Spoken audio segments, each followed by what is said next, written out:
अस्सलाम वालेकुम दोस्तों, उम्मीद करता हूँ आप लोग बिल्कुल खैरियत से होगे। सबसे पहले तो मैं माज़रत चाहता हूँ, काफ़ी दिन जो है वीडियो नहीं बना पाया। उसकी वजह ये थी कि हमने जो है वो मूविंग की है घर की, और जिसकी वजह से काफ़ी जो है वो चीज़ें थोड़ी सी डिस्टर्ब जा रही थी। अभी अल्हम्दुलिल्लाह बेहतर हो गई हैं, और उसके हवाले से अपडेट्स देते हैं।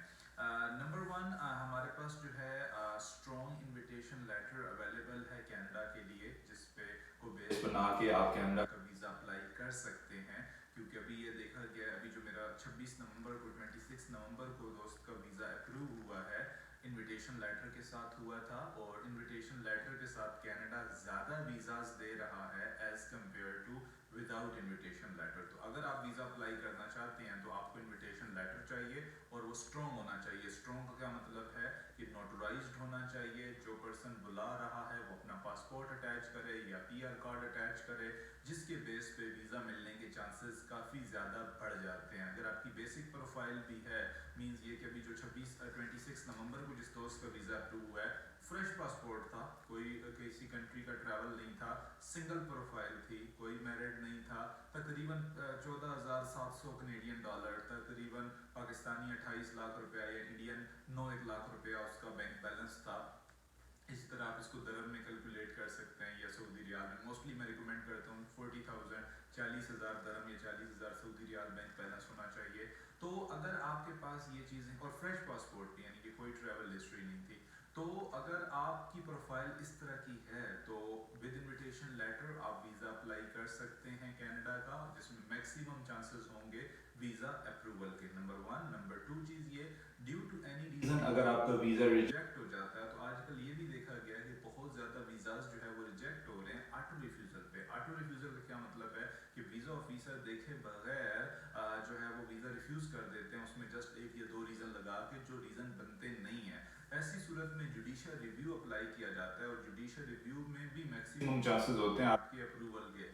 मतलब ये है कि अगर आपका वीज़ा रिजेक्ट भी हो जाता है किसी वजह से, तो आप जुडिशियल रिव्यू में जाके वीज़े को अपील कर सकते हैं, और उसके बेस पे जो है वो आपका वीज़ा अप्रूव हो जाता है। अभी 4 दिसंबर को जो है वो हमारे एक दोस्त की सेटलमेंट ऑफर आई है। सेटलमेंट ऑफर का मतलब ये होता है कि आईआरसीसी मान लेती है कि उससे मिस्टेक हुई है, और वो आपका केस जो है वो किसी और वीज़ा ऑफिसर को रेफर करती है। ज़्यादातर केसेस में उस टाइम जो है वो पॉजिटिव डिसीजन हो जाता है। तो इसलिए गल्फ़ कंट्रीज से, इंडिया से रिज़ल्ट बहुत अच्छे जा रहे हैं, आपको ज़रूर अप्लाई करना चाहिए। क्रिसमस और न्यू ईयर का मौका है, इस मौके को आप मुकम्मल इसका फ़ायदा उठा सकते हैं। क्योंकि आप लोगों के लिए एक पर्पज़ और विज़िट बड़ा ज़बरदस्त हो सकता है। वो ये कि आप गर्मी वाले इलाके में रहते हैं, ठीक है, लाइक वहाँ पे स्नो तो होती नहीं है, वहाँ पे जो है वो कोई भी ऐसा ठंडा आपको वेदर देखने को नहीं मिलता।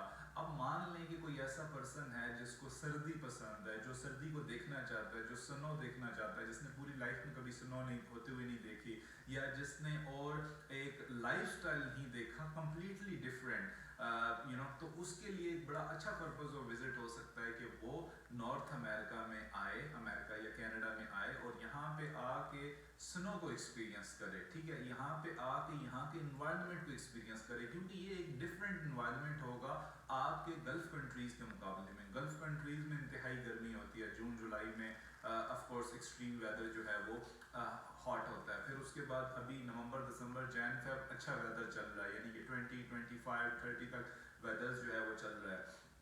तो ये जो यहाँ के लोग होते हैं, इनके लिए वहाँ का अच्छा होता है, क्योंकि एक नई इनको चीज़ मिल रही होती है ना कि स्नो नहीं है और सारा कुछ। लेकिन आप लोगों के लिए ये चीज़ एक ज़बरदस्त वो हो सकती है। आप पर्पज़ ऑफ विजिट में मेंशन करें, अपने कवर लेटर में मेंशन करें कि भाई मैंने अपनी पूरी ज़िंदगी में कभी स्नो नहीं देखी, और मैं चाहता हूँ कि मैं स्नो को एक्सपीरियंस करूँ। तो मेरे ख्याल में ये चीज़ एक प्लस पॉइंट आपके केस में डाल सकती है।